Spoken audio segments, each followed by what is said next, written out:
Haymarket is a outdoor market area that's been in existence for probably 175 to 200 years.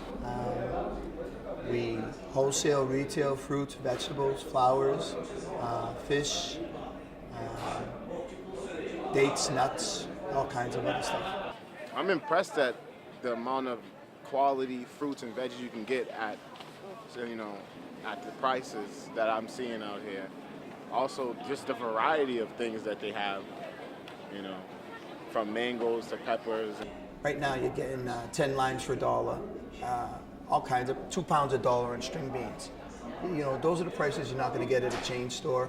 Definitely not at Whole Foods, and you know, even some of these newer stores, the Wegmans and the Trader Joe's, where they're ultra expensive. You know, you just can't afford to go to those places. Certainly come back because it's a bargain, and it has a lot of things that I myself like to eat and cook with.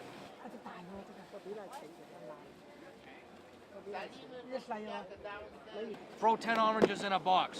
4, 6, 8, 10. Right now they're 4 for $1. If we can't sell them tonight, 10 oranges in a box is $1. And this whole stand, all the stuff will come down. Everything will be filled with empty blueberry boxes with stuff in it. 2 heads of lettuce, 6 cucumbers, whatever it is. A buck, a buck, a buck. $1, $1, $1, $1, $1, $1, $1, $1. Because it's all gotta go. So that's the methodology behind this market, is move the product. Yeah, I feel like the ones that are more easily accessible would benefit if they were priced like the ones that are available to people that live in these areas.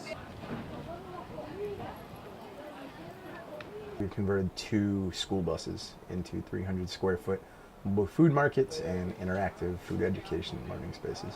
Back in 2011, I was working as a program manager and a nutrition educator at a health center in Charlestown. And at the same time, the only grocery store in the neighborhood shut down for renovations too. It was bought out by Whole Foods. And so my families that I was working with to promote nutrition education didn't have anywhere to shop for healthy food. So at that point too, I just recognized there was kind of a gap in the healthcare sector where there was a lot of work being done to educate families about why it's important to eat healthy. But there really wasn't a great solution that solved for the fact that some families don't have access for healthy food. I like the quality of their produce up on here. And like I said, they're giving to the community. Stop and Shop, Shaw's, none of them want to give to the community. And I appreciate someone that wants to look out for the community. Wish more companies would do stuff like this, give to the communities.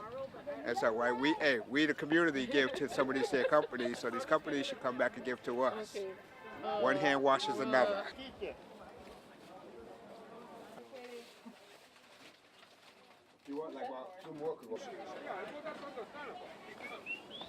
The same people that come and see us, people from Beacon Hill, people from Roxbury, people from South Boston, East Boston. It's from everywhere. New Hampshire, people from New Hampshire that come down here. I have the same couple that comes from Maine every week. So they come down and they know they can get a bang for their buck, you know? And we're just like a kind of an old school small business for a lot of neighborhoods, which is very cool. The truck itself too, just because it's small and so hyper local to neighborhoods too, it lends itself to really intimate relationships.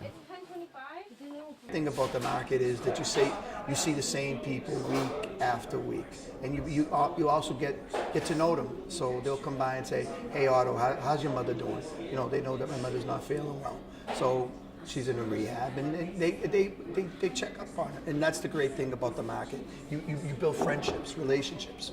And they come every week, and we talk sports, we talk whatever. It's a good thing for us, and it makes it convenient for some of the elderly folks that can't get to the supermarkets to get their produce. This is completely anecdotal, that most of the people that I see in organized ways changing their individual behavior tend to be elderly. You go out to Franklin Park, there's a group of elderly people of color, just working out or doing something, right? And so in a sense, and what that teaches you is that in order to get people to change their behavior, they really have to have more resources. I think particularly for a lot of elders, you see they've seen this sort of transition in our food system where food has become less and less readily accessible, and unhealthy food on the other side has become more and more readily accessible, and it's become cheaper, and healthy food's become more expensive. And so I think it's refreshing a lot of times for families, in particular elders, to see that there's this new healthy food resource in a neighborhood, and it's relieving for a lot of families too, because it's more convenient, it's a little bit cheaper. You see moms too that are really trying to manage the health of their children. The fact too that they get a new healthy food resource is heartening, and that's definitely like one of the most positive experiences. I've had customers of mine that have shopped markets all over the world, and one particular gentleman, his name is Mark Kramer. He's from Harvard University. He told me, he says, Otto, I've shopped them all. This is the best. As businesses and nonprofit organizations come together to alleviate the issue of food insecurity, one fact remains. There needs to be systematic change in food accessibility for overall health equality.